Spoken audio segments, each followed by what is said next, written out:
بسم اللہ الرحمن الرحیم۔ تمام تعریفیں اللہ تعالیٰ کے لیے، کروڑوں درود و سلام مصطفیٰ جان رحمت نور مجسم صلی اللہ تعالی علیہ وسلم پر۔ ناظرین، میں ہوں محمد فضل، اقرا وائس پر آپ کا خوش آمدید کرتا ہوں۔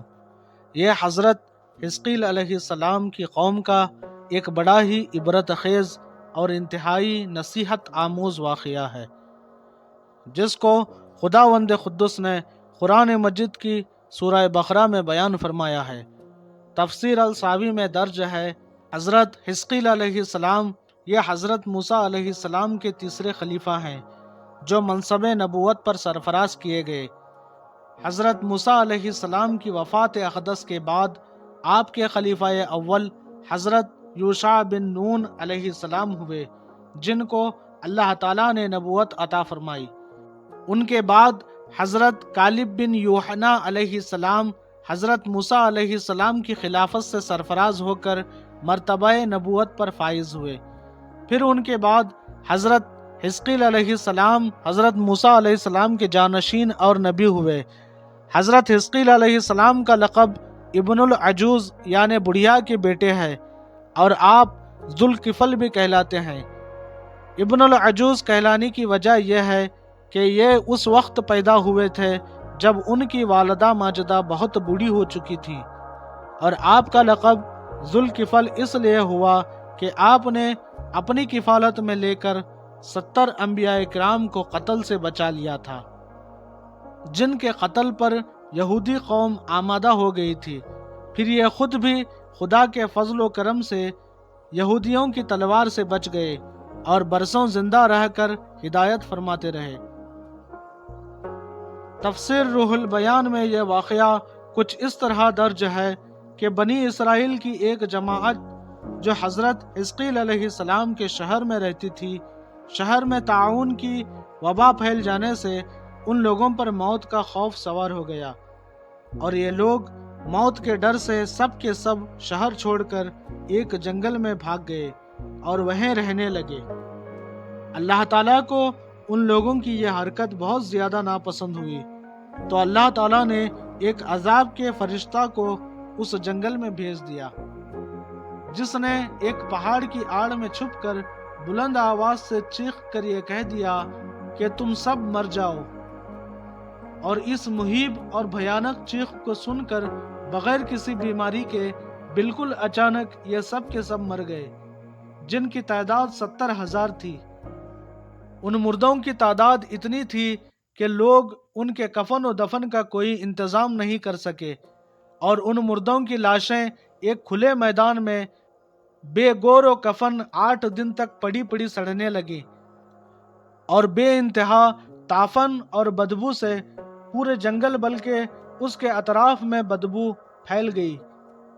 کچھ لوگوں نے ان لاشوں پر رحم کھا کر چاروں طرف سے دیوار اٹھا دی تاکہ یہ لاشیں درندوں سے محفوظ رہیں۔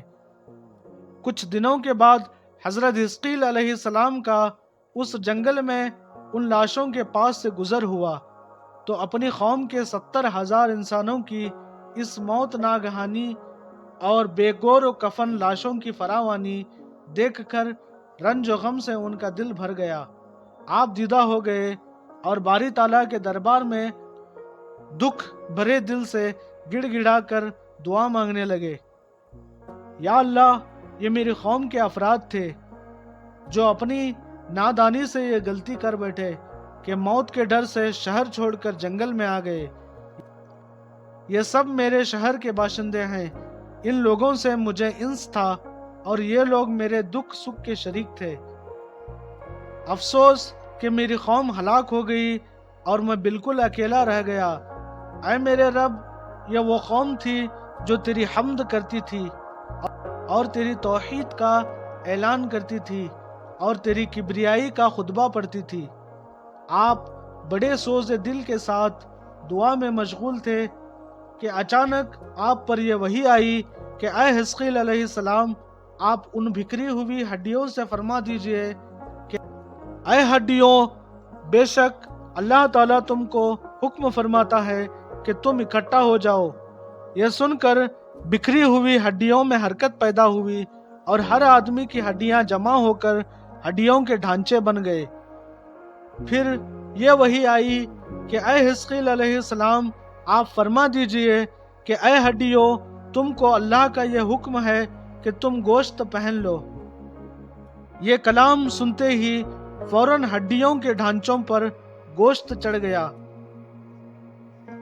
پھر تیسری بار یہ وحی نازل ہوئی، اے حزقیل علیہ السلام، اب یہ کہہ دو کہ اے مردو، خدا کے حکم سے تم سب کھڑے ہو جاؤ۔ چنانچہ آپ نے یہ فرما دیا تو آپ کی زبان سے یہ جملے نکلتے ہی 70,000 لاشیں دم زدن میں ناگہاں یہ پڑھتے ہوئے کھڑی ہو گئیں، سبحانک اللہم و بحمدک لا الہ الا انت۔ پھر یہ سب لوگ جنگل سے روانہ ہوئے، اپنے شہر میں آ کر دوبارہ آباد ہو گئے اور اپنی عمروں کی مدت بھر زندہ رہے، لیکن ان لوگوں پر اس موت کا اتنا نشان باقی رہ گیا کہ ان سے اور ان کی اولاد کے جسموں سے سڑی ہوئی لاش کی بدبو برابر آتی رہی، اور یہ لوگ جو کپڑا بھی پہنتے تھے وہ کفن کی صورت میں ہو جاتا تھا، اور قبر میں جس طرح کفن میلا ہو جاتا ہے ایسا ہی میلا پن ان کے کپڑوں پر نمودار ہو جاتا تھا۔ یہ اثرات آج تک ان یہودیوں میں پائے جاتے ہیں جو ان لوگوں کی نسل سے باقی رہ گئے ہیں۔ یہ واقعہ قرآن مجید کی سورہ بقرہ میں خداوند قدس نے اس طرح بیان فرمایا ہے، جس کا ترجمہ کنز الایمان میں یوں ہے: اے محبوب، کیا تم نے نہ دیکھا تھا انہیں جو اپنے گھروں سے نکلے اور ہزاروں تھے موت کے ڈر سے، تو اللہ تعالیٰ نے ان سے فرمایا مر جاؤ، پھر انہیں زندہ فرما دیا۔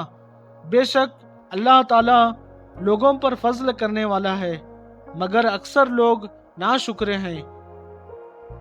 بنی اسرائیل کے اس واقعے سے ہمیں یہ ہدایت ملتی ہے کہ انسان موت کے ڈر سے بھاگ کر اپنی جان نہیں بچا سکتا، لہٰذا موت سے بھاگنا بالکل ہی بیکار ہے۔